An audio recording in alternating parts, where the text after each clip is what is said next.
Yeah. Incredible run by Dreykus. Incredible. You know who else has had an incredible run? All right. How about the number one contender for the Flyweight Championship? 17-7, 32 years old, 7-3 under the UFC banner. The Raw Dog himself, Brandon Royval. How you guys doing? What's up, Brandon? How you doing, man? Good. How you guys doing? Doing good. Let's just start right there. You were there, UFC 310. You saw the main event. What was your take? And why didn't you jump in the cage like Bilal? Like, why they should have had a Royval, face off with Royval Pantoja. moment.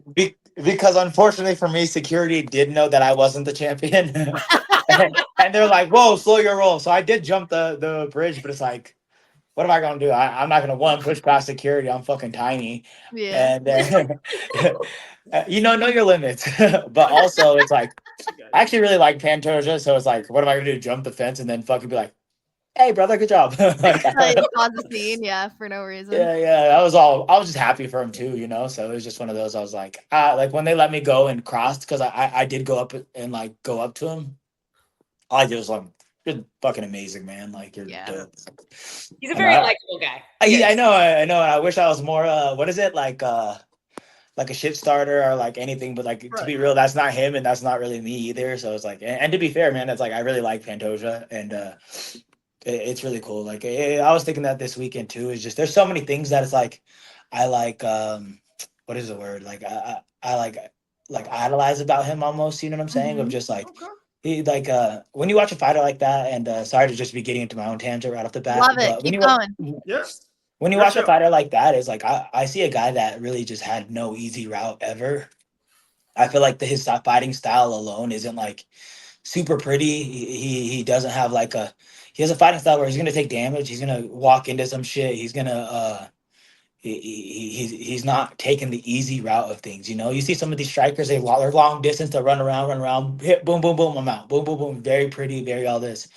I don't think Pantoja is pretty at all, and I feel like his style, he's gonna walk into some shit. He's gonna endure some things, and he's gonna have to push past it 100%. And it's like that alone is just something I respect from him. Then you watch him, and like I see him with his wife, and then I see him with his kids, and I see all that stuff, and I'm just like, damn, that's a great man. You know what I'm saying? And there's so much things that I'm like, wow, I just really just look up to that guy and about it, and. I know I'm supposed to be out here like advocating a fight, but I'm just like, how cool is that guy? And, I really suck at that aspect of this sport, but that's just my truth too. Is just like I watch him and I'm like, damn, that's just fucking who I want to be a little bit, of just like I don't have the prettiest style. I think my style's a lot prettier than his. I'm gonna be honest, but that being said, it's just like he makes it work for him and he gets it done, and that's really what a champion in life is all about. Is just not only is he a champion in the cage, but in life he really just fucking pushes through and shows a lot of greatness about him. And it's like you see him in these second rounds and you're like, that guy's gassed. And it's like, you didn't see that in this fight because it was just kind of like one-way traffic, but you're like, damn, that guy's gassed already, and he just pushes through. And it's like I could see that he's gassed, and it's like I could feel it when I fought him. I was like, oh, he's tired. And both times I fought him, I was like, this guy's tired. And he still just finds a way, and he finds it himself to go push through and find a way to be a champion, and you gotta love that. I love that. I love how real you are and not being fake. There's maybe a guy in the main event coming this weekend is maybe doesn't comes off a little fake. So I like that, how real you are for sure. Maybe is a dumb question, Brandon, real quick. In the media side, a lot of people were maybe rooting for Kai to win this fight. So like it would just be new infusion in the flyweight division. Your take, were you rooting for Kai? Were you rooting for Pantoja? Or that's not your thing to root for someone? You just want to handle your shit. Yeah. No, I kind of felt that too. It's just like, I think if Kai Asakura wins, it's the best case scenario for me. If I'm being 100% honest, like it makes my life like I'm almost, in my opinion, if Kai Asakura wins, I'm guaranteed a title shot.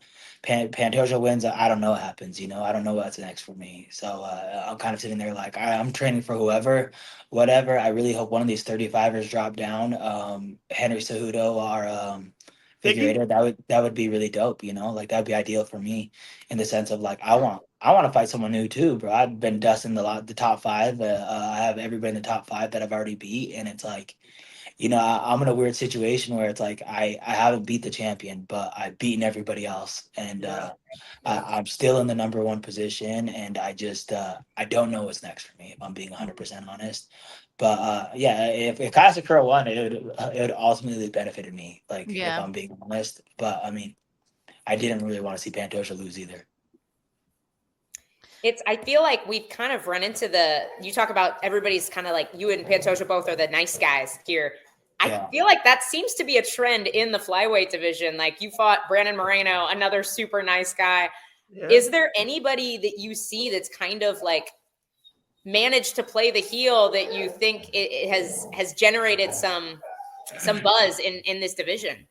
I think everybody that shit talked or like, that was running their mouth about me has never really made it past the top 10. So it's like, I've had a lot of people talk shit. Like I know Cody Durden said some shit. I know Albazi's talked some shit, and what I'm saying? Like they just never really got to me, So it's like, how y'all gonna hate from outside the club? Y'all can't even get in, There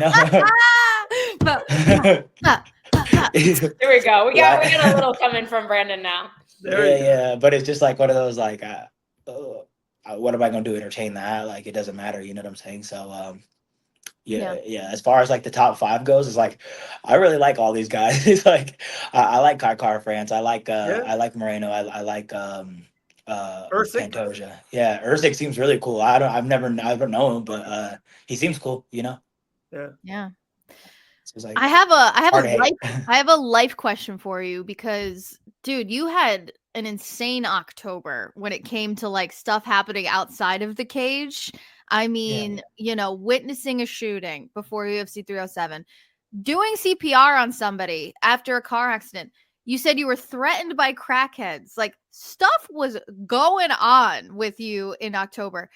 Has November and December, did they treat you any better than October did? Like, I almost got hit by that water bottle in that Russian and that Diaz thing, but like that was really cool. Like I was stoked on that. You said that you are a bit of a shit magnet.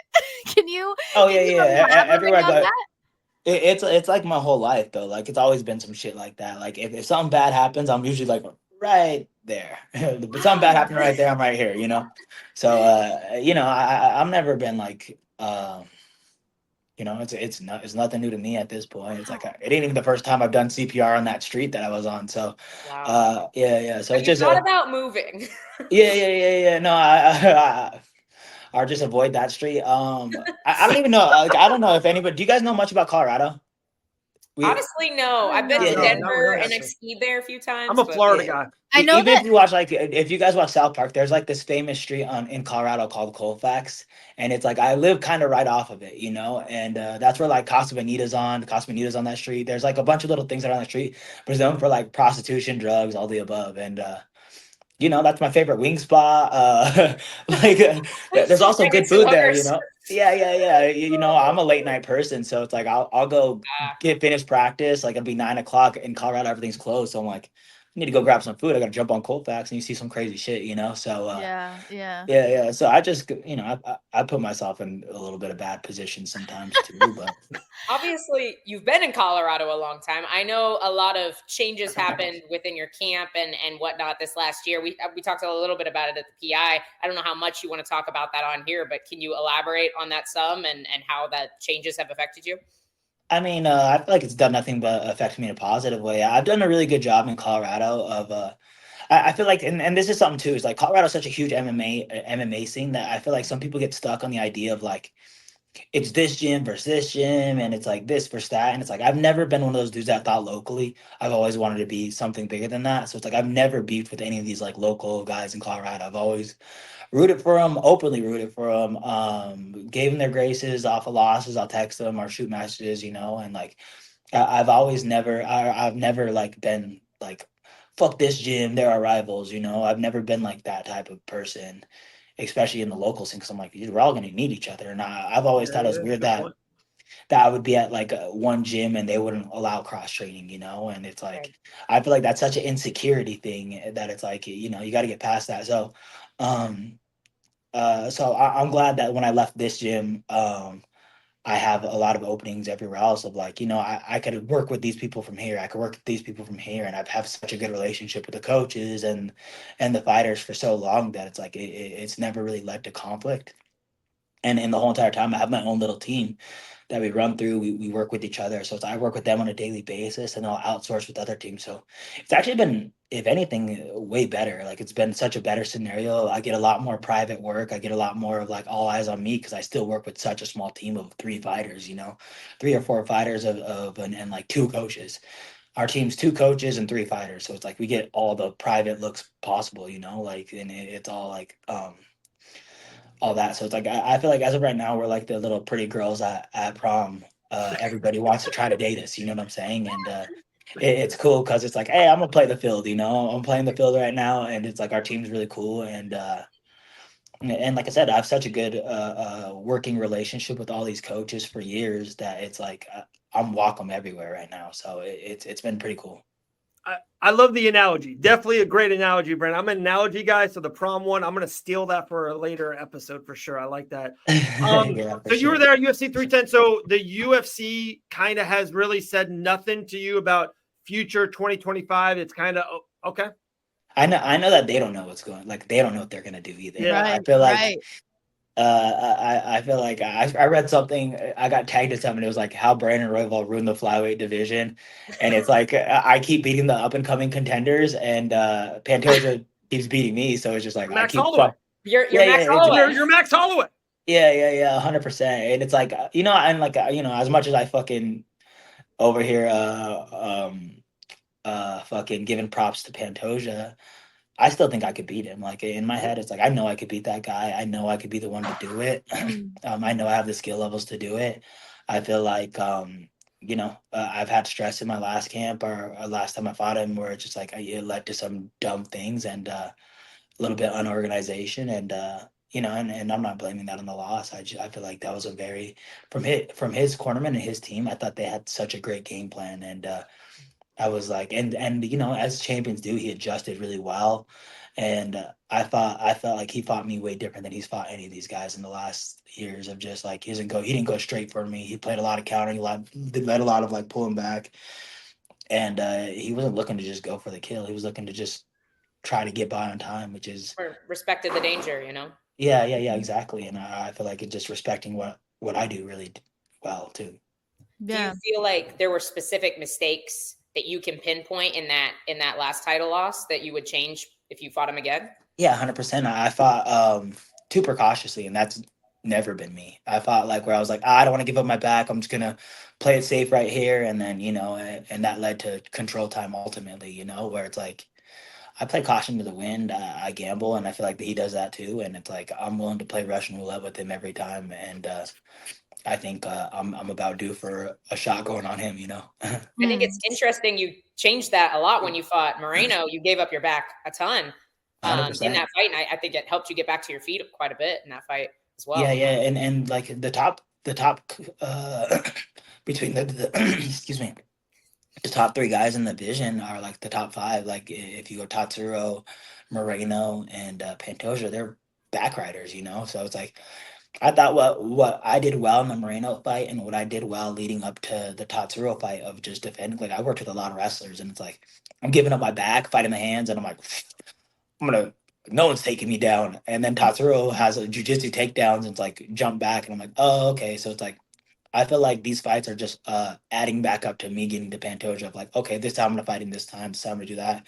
This is the mistake I made in Tatsuro fight. I made this fight way too close by doing the same thing that won me the Moreno fight of just him not being able to take me down because I'm giving up my back, fighting the hands, and he's not jumping it the way these guys are jumping it.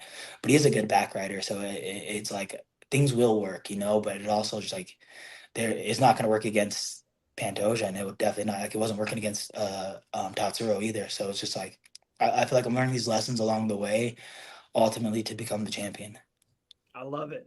Brandon, man, we appreciate you immensely. The number 1 contender in the flyweight division. Hopefully, we'll talk to you in the spring, maybe early summer 2025, when they give you your title shot against Pantoja. We would love to have you back, my man. Appreciate you very much. I appreciate you guys for having me on. Thank you guys very much. Thank you. Appreciate you. Brandon Royval right there, the Roy Dog. All right. Elle, you can run.